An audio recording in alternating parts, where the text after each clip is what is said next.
4 loads today, and then we got to do some errands this afternoon. It's warm out.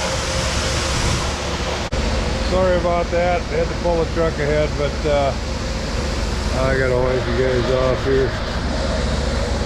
I was going to tell you we've been doing book work the last couple days, and that's nothing fun to see. It's nothing but pain. Pain in the head and pencil, I should say.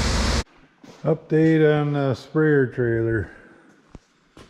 Started picking up parts. Got the 3-inch pump, Honda, hose reel, an inductor here. And we got a Venturi over there with a rinse and a jug rinse in it.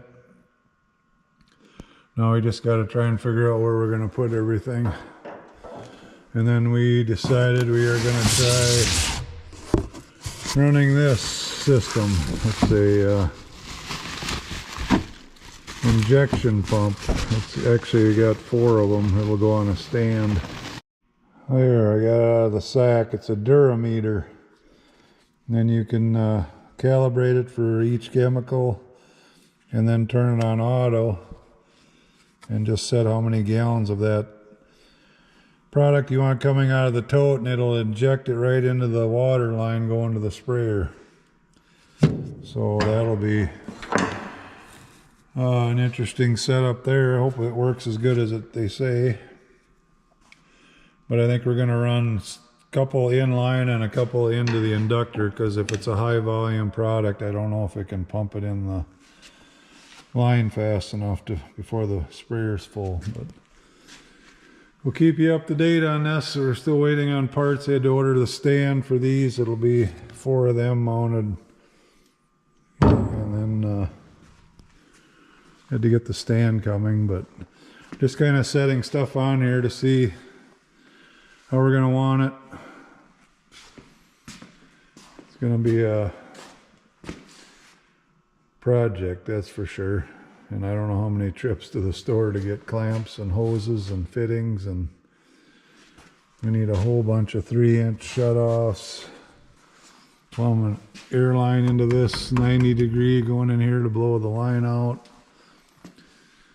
So, winter project. And since we're waiting on parts, we've wanted to do this for a couple of years, but we're going to mount this receiver hitch on the front of the Ranger.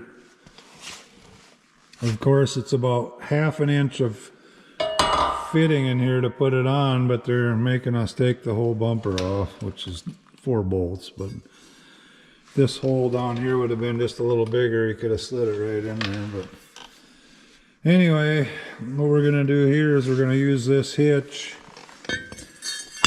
front mounted hitch, to put John Deere Globe up here, RTK, and then we can make our borders for our fields and all our internal borders too. So we'll put the monitor in there, the Globe up here, and should speed up making boundaries for fields a lot quicker. Well, if Max would get out of the way, I could show you what. Oh, Max. There's the receiver.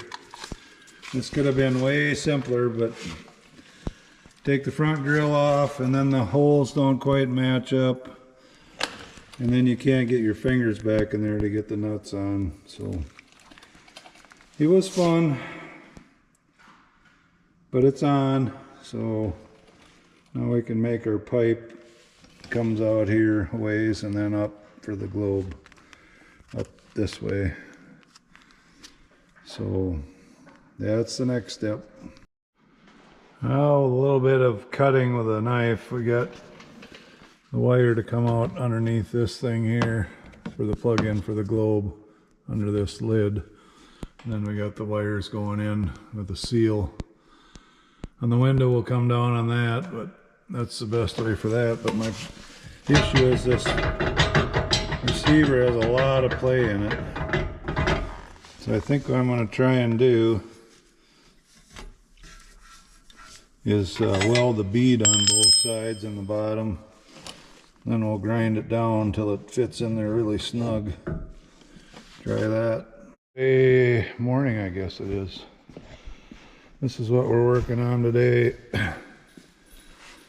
I'm trying to set the Ranger up to make boundaries, external boundaries, internal boundaries.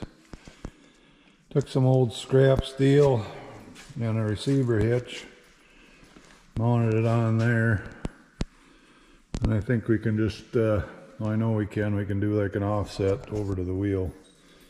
So we just drive along the edge of the field with that tire, do an offset, make the boundaries. So yeah, just got to paint it up and wire it, which I got the this little bugger here is not cheap. ATV power source for a John Deere Globe.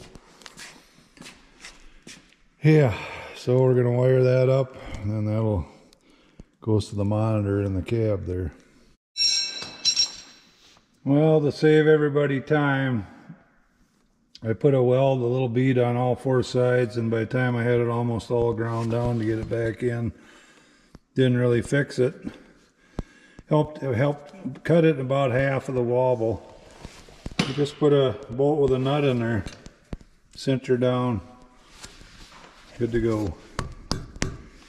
Just grab a bolt next time, skip the welder and grinder. Max is all excited about it.